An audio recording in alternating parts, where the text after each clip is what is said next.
अद्य वयं द्वितीयपाठः अल्सस्य स्वप्नः अस्य पाठस्य अध्ययनं करिष्यामः। अर्थात आज हम अल्सस्य स्वप्नः इस नाम के द्वितीय पाठ का अध्ययन करेंगे। एषा कथा श्री विष्णुशर्मणः विश्वप्रसिद्ध कथाग्रन्थस्य पञ्चतन्त्रस्य अपरीक्षितकारकात् बालकानाम् अवबोधनार्थं संकलिता। अर्थात यह कथा श्री विष्णु शर्मा के विश्व प्रसिद्ध कथा ग्रंथ पंचतंत्र के अपरीक्षित कारक से बालकों के लिए संकलित की गई है। अब मैं यह पाठ पढ़ाना शुरू करती हूँ। आपके लिए मैं प्रत्येक पंक्ति को 3 बार पढ़ूंगी। प्रथम बारी में इसका संस्कृत उच्चारण करूंगी, द्वितीय व्याकरण संबंधी दिशा निर्देश दूंगी और तीसरे बारी में मैं इसका हिंदी में अनुवाद करने का प्रयास करूंगी। ध्यान से देखिए।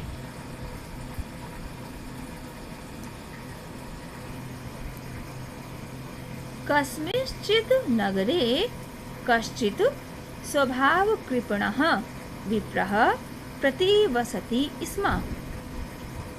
नगरे यहाँ सप्तमी का एक वचन है।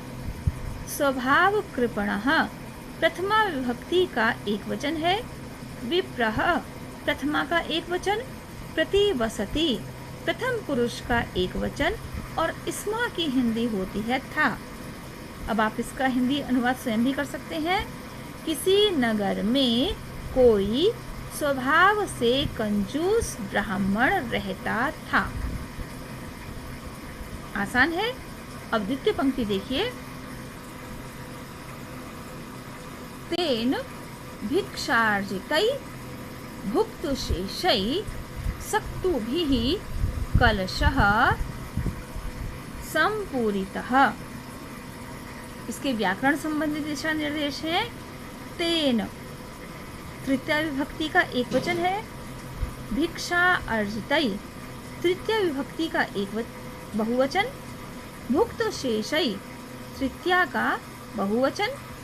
सक्तुभिः तृतीया का बहुवचन। कलशः प्रथमा विभक्ति का एक वचन। संपूरितः भर गया। अब इसकी अनुवाद हुआ। तेन उसके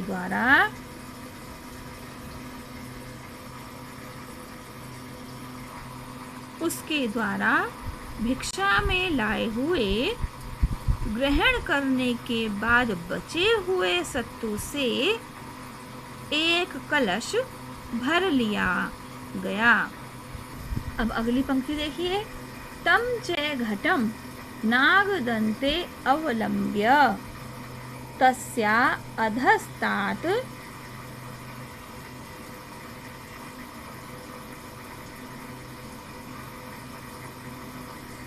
खट्वां निधाय सततम् एक दृष्ट्या तम अवलोकयति।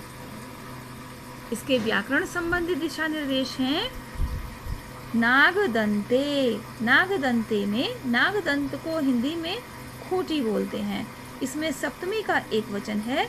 अर्थात हिंदी में इसका चिन्ह बनेगा में या पर, अर्थात खूंटी पर।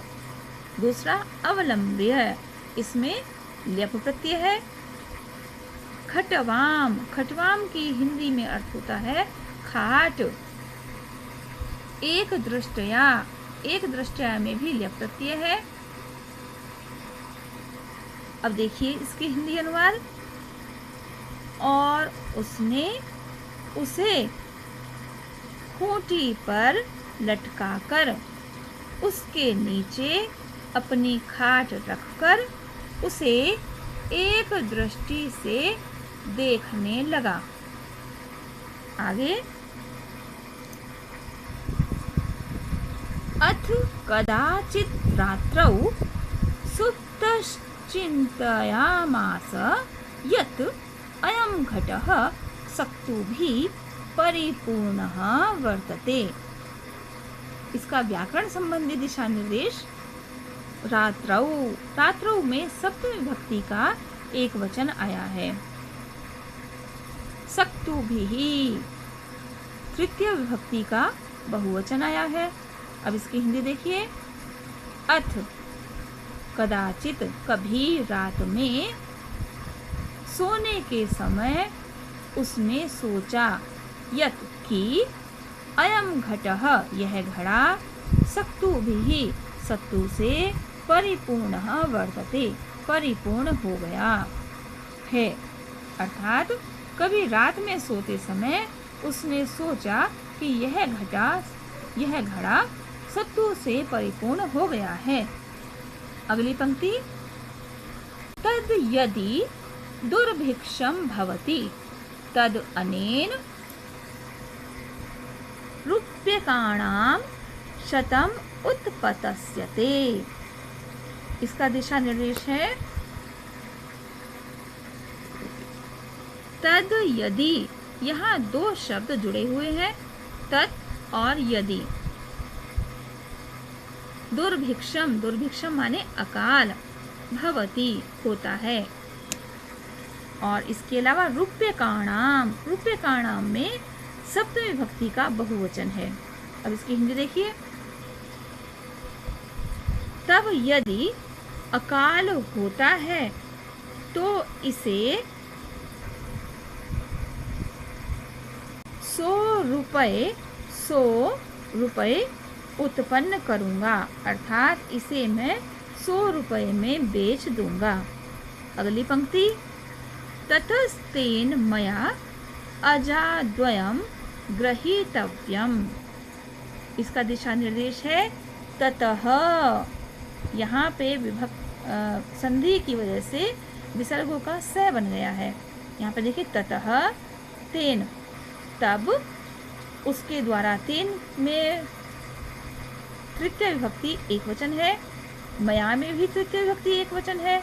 अजा द्वयम, अजा की हिंदी होती है बकरी, द्वयम माने दो, और गृहीतव्यम में तव्यत प्रत्यय है। अब इसकी हिंदी देखिए। तब मेरे द्वारा इनसे, अर्थात इन 100 रुपयों से, अजाद्वयम, 2 बकरियां, गृहीतव्यम, खरीद लेनी चाहिए, अर्थात मैं इनसे 2 बकरियां खरीद लूंगा। अगली पंक्ति देखिए। ततः षण्मासिकात् आप्रसववशात् ताभ्यां यूथम भविष्यति। इसमें षण्मासिकात्, इसमें पंचमी विभक्ति का एक वचन है।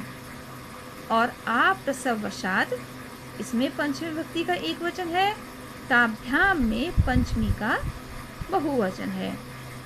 पंचमी विभक्ति का अर्थ आपको पता है कि से लगाया जाता है, अर्थात इसकी हिंदी हुई ततः, तब, षण्मासिकात्, 6 मास में या 6 मास से, आप्रसववशात्, प्रसव करने से, ताभ्याम, उनसे यानी उन 2 बकरियों से, यूथम भविष्यति, झुंड हो जाएगा। यूथ मीन्स यूथ, अर्थात झुंड हो जाएगा। इसका मतलब हुआ कि 6 मास में प्रसव करने के कारण उन 2 बकरियों से मेरे पास एक पूरा बकरियों का झुंड हो जाएगा। अगली पंक्ति देखें। ततो अजाभिः प्रभूता गाः ग्रहीष्यामि। अजाभिः में हुआ तृतीय विभक्ति का बहुवचन। इसकी हिंदी हुई तब, अजाभिः, अर्थात बकरियों से, वो जो झुंड उसने पहले कर लिया था, उस झुंड से, उन बकरियों से, प्रभुता, बहुत सारी, गहा, गाय, ग्रहीष्यामि, ग्रहण कर लूँगा। तब, अर्थात तब मैं उन बकरियों के झुंड से बहुत सारी गायें ग्रहण कर लूँगा, अर्थात खरीद लूँगा। अगली पंक्ति। गोभिः महिषिः गोभिः तृतीया विभक्ति का बहुवचन अर्थात गाय से, गायों से। महिषी, महिषी मतलब भैंस, गाय से भैंस खरीद लूंगा। गाय सस्ती होती है और भैंस महंगी आती है, इसलिए वह बकरियों को बेचकर पहले गाय खरीदेगा और जब बहुत सारी गाय हो जाएंगी तब वह भैंसे खरीदेगा। छात्रों, आपको ध्यान रखना चाहिए कि ऐसा केवल वह स्वप्न देख रहा है, कर कुछ भी नहीं रहा है। इस पाठ का नाम ही है अलसस्य स्वप्नः, अर्थात आलसी का स्वप्न। अब आगे बढ़ते हैं। अगली लाइन है महिषीभिः बड़वा। महिषी अर्थात भैंसों को, बहुत सारी भैंस हो जाएंगी तब महिषीभिः, महिषीभिः में तृतीय विभक्ति का बहुवचन आया है तो भैंसों से। बड़वा, बड़वा की हिंदी होती है घोड़ी। भैंसों से घोड़ी खरीद लूंगा। बड़वा प्रसवतः प्रभूतः अश्वः भविष्यन्ति। बड़वा प्रसवतः और घोड़ी के प्रसव से, प्रभूतः बहुत सारे, अश्वा भविष्यन्ति घोड़े हो जाएंगे। और जब घोड़ी बच्चे देगी तो बहुत सारे घोड़े हो जाएंगे। अगली पंक्ति देखिए। तेषां विक्रयात् प्रभूतं सुवर्णं भविष्यति। तेषां उनके, विक्रयात्, विक्रयात् में पंचमी विभक्ति का एक वचन आया है। प्रभूतम, प्रभूतम मीन्स बहुत सारा। सुवर्णम, सुवर्ण मीन्स यहाँ पे लगाया गया है सोना। भविष्यति हो जाएगा। अब इसकी हिंदी देखिए। तेषाम उनको बेचने से, उनको अर्थात उन अश्वों को बेचने से बहुत सारा सोना हो जाएगा। अगली पंक्ति स्वर्णेन चतुःशालं गृहं संपत्स्यते, अर्थात इसका व्याकरण देखिए। स्वर्णेन तृतीया का एक वचन, चतुःशालं गृहं संपत्स्यते, इसकी हिंदी हुई सोने के द्वारा 4 कमरों वाला घर प्राप्त कर लूंगा। इतना आपके परीक्षा उपयोगी है और आज हम पहले खंड में इतना ही पाठ पढ़ेंगे। बच्चों, आपको इसकी व्याकरण ध्यान से पढ़नी चाहिए क्योंकि यह पाठ परीक्षा उपयोगी भी है और आसान भी है। मैं कुछ प्रश्न आपके लिए दे रही हूँ। आपको वे प्रश्न इस पैराग्राफ को, इस गद्यांश को पढ़कर उनके उत्तर निकालने चाहिए और घर पर लिख लिख कर अभ्यास करना चाहिए। जो छात्र